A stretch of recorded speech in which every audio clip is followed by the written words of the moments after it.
Thanks, Gil and Fernando, and I'd like to thank Drs. McDermott and Hanauer for inviting me. Here are my disclosures in the booklet. And I'd like to acknowledge the help I've received to put this talk together from several of our former fellows, radiologists, and my colleague David Bruning, who exploits a unique interaction between gastroenterology and radiology at Mayo Clinic. So we've seen versions of this slide before, but one of the fundamental problems in Crohn's disease is a lack of correlation between objective markers of inflammation and symptoms. So this was a cross-sectional study performed at 3 centers in North America a few years back. All the patients had serologic, fecal markers of inflammation, endoscopic assessment using the SES-CD score, and a CDAI score was calculated, and about 85% of the CDAI score is symptom-based.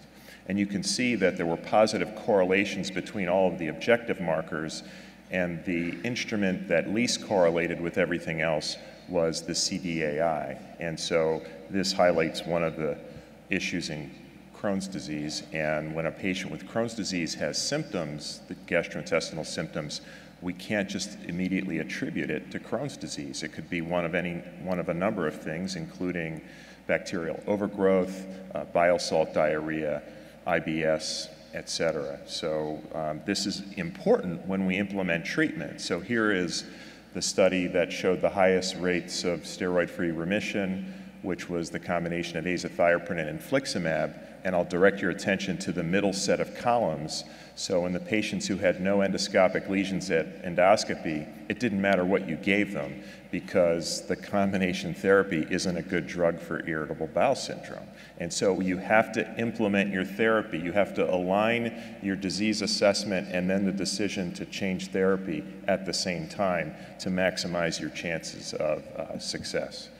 And so we've all seen variations of this before, but mucosal healing does in fact result in downstream benefits to the patient. So this was a Norwegian study where they assessed patients routinely 1 year after diagnosis with endoscopy.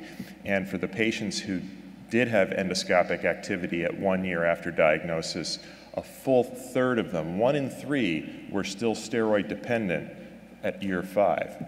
Whereas if you had achieved endoscopic remission at year 1, your chance of being steroid dependent at year 5 was only about 1 in 8, and this difference was statistically significant. Furthermore, in this group of patients, the patients who had achieved endoscopic remission at year 1 were significantly less likely to require surgery over the next 5 to 6 years. And so mucosal healing, or endoscopic improvement, which is what I like to call it because I think it's probably a continuous variable, not a binary variable, endoscopic healing does result in important downstream clinical benefits to the patient. But there are challenges to mucosal healing. It can't always be achieved in all patients, and so if you think of it as a binary, you're going to get burned. You're going to change therapy, maybe when you shouldn't have, because you didn't achieve full endoscopic healing. I think if you see significant endoscopic improvement, that, maybe that's good enough, but we need to do studies to better understand that. So again, we don't know exactly how much healing is needed to affect outcomes. We don't know what level of incremental healing or what decrease in the CDEIS or SES-CD score results in good clinical outcomes, and also what we can achieve with dose escalation or combining therapies.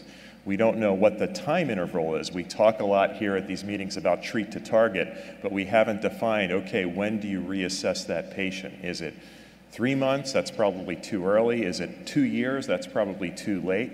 And it's somewhere in between. Is it 6 months? Is it 9 months? We don't know yet, but it's somewhere in between there. And then finally, most importantly for endoscopic healing, recall that in Crohn's disease, only 25 to 30% of our patients have isolated colonic Crohn's disease. In other words, the Crohn's disease very likely could be outside the reach of the colonoscope. So you can't assess your patients with endoscopy alone. You need other measures to assess them.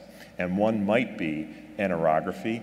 This was a proof of concept study that we did a few years ago at Mayo when we looked at a series of patients who had been treated with infliximab And this is a before and after picture separated by about 18 months, and you can see that there's much less bowel wall thickening and mucosal hyperenhancement. There still is some, but it's much improved in the follow-up picture compared to the initial picture.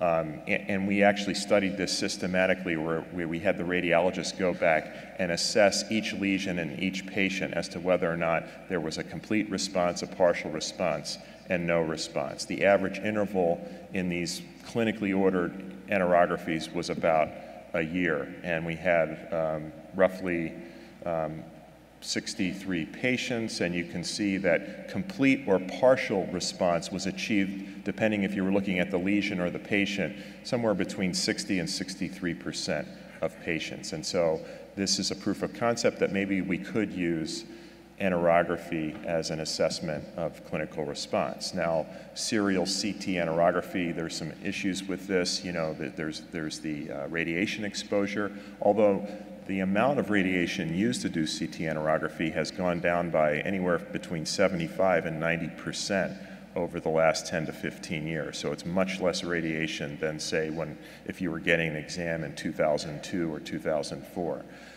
Even if you assume that there is a cancer risk with medical diagnostic radiation, and that's controversial amongst the medical physicists, you could do cost-effectiveness analysis and show that it's probably cost-effective to do CT enterography for assessment in anyone over the age of somewhere between 35 and 50, because there's a huge long lag period between radiation and onset of cancer.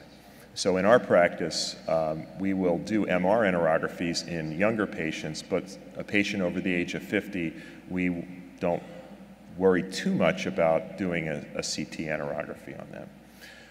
This is just an example showing just the same patient side by side. This is a patient of mine who had a complex fistula between the ileum, the cecum, and the sigmoid colon.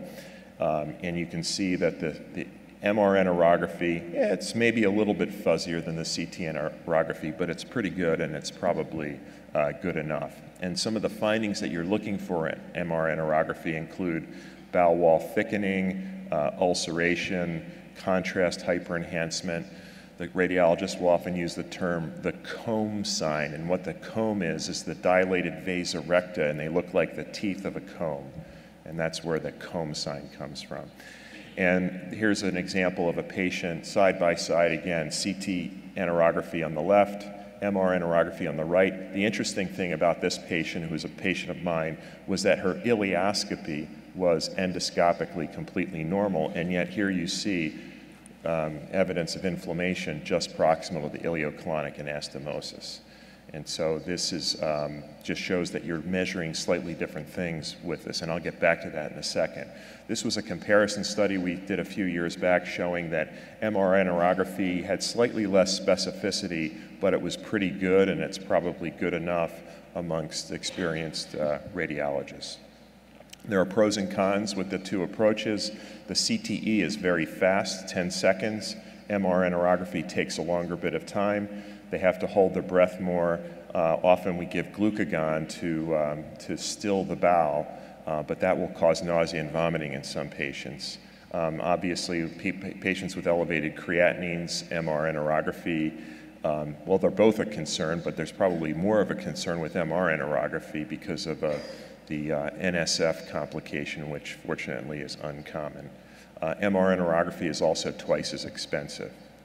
But I wanted to emphasize that there is a concept in Crohn's disease where, you know, sometimes we think, oh, well, we can do a colonoscopy, we can peek into the terminal ileum, and if it's normal, that means they don't have small bowel Crohn's disease. And that's one of my main messages today, is that that is an incorrect assumption, and that there is something called terminal ileal skipping in Crohn's disease. So this is a study of 189 patients who underwent a CT enterography and a colonoscopy within 30 days of each other.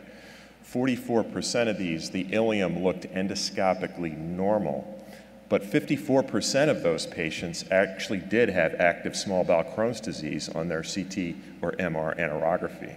Among the 36 patients with active small bowel Crohn's in a negative scope, a third of them had true radiologic skipping, which meant that the last 10 centimeters or so of the ileum didn't appear radiographically inflamed. So there was true skipping.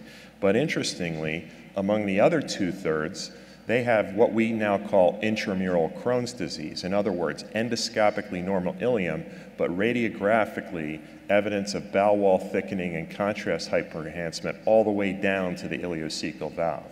And some of these patients even had biopsies which were normal.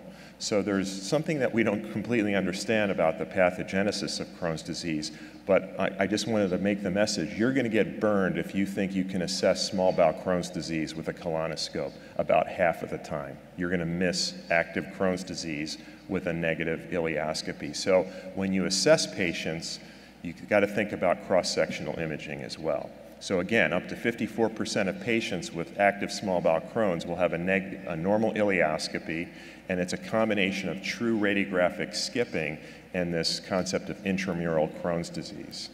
And the patients that were more likely to have the intramural Crohn's disease actually had a shorter duration of Crohn's disease, and that needs to be explored more in further studies. MRE, we're starting to quantitate the amount of inflammation on MRE. The Barcelona group has come up with something called the Maria score, which is based on bowel wall thickness, relative contrast hyperenhancement, edema, and ulcers. And you don't need to know the specific formula, but just know that that has been quantitated. And they've shown in studies that that correlates nicely with the endoscopic assessment of inflammation, the CDEIS, and not only just the one-time cross-sectional, but the delta in the CDEIS. So this is a study where they gave everybody either adalimumab or steroids and reassessed them, and the change in the CDEIS correlated nicely and significantly with the change in the Maria score. So again, a concept that you can use radiographic improvement to assess your patients. I'm going to skip this in the interest of time. I wanted to talk a little bit about a study from Mayo that was presented at ACG in Honolulu, and this was retrospective analysis of 150 patients who had undergone either CTE or MRE, and they were spaced at least 6 months apart, and therapy was implemented in between. And again, each patient and each lesion was assessed by radiologists for radiographic improvement, and you can see they're measuring the length, the bowel wall thickness, the amount of hyperenhancement, whether or not the comb sign was present, and whether or not there was a lot of perienteric inflammation. And they had a fixed definition for what constituted improvement or worsening or unchanged, and you see those criteria right there.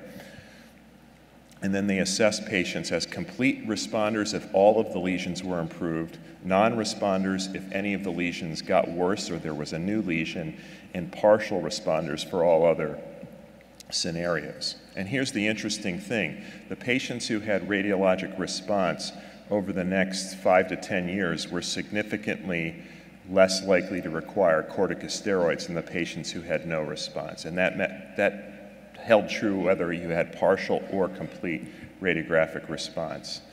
For probability of hospitalization for Crohn's disease, you can see that there were significant differences as well between the complete responders and the non-responders, but even the partial responders were significantly less likely to require hospitalization for active Crohn's disease. And finally, with respect to Crohn's-related surgeries, the complete responders, but not the partial responders, were significantly less likely to require surgery. So this sort of is a proof of concept that you can, in fact, use radiographic healing as a treatment assessment, and that the fact that it occurs results in important long-stream benefits. So again, to emphasize, there's poor correlation between inflammation and symptoms. We need an objective approach to the patient. Mucosal healing is a treatment endpoint, but it may not be appropriate for the 50 to 75% of patients who have active small bowel Crohn's disease, and radiologic assessment may be more appropriate in those patients. If you think you can assess small bowel Crohn's disease with ileoscopy alone, this will lead to false negative results, perhaps up to 50% of the time. And radiographic response is associated with less need for steroids, fewer Crohn's-related hospitalizations, and fewer surgeries. And thus, this may be a legitimate treatment target in Crohn's disease. And I'll stop there. Thank you.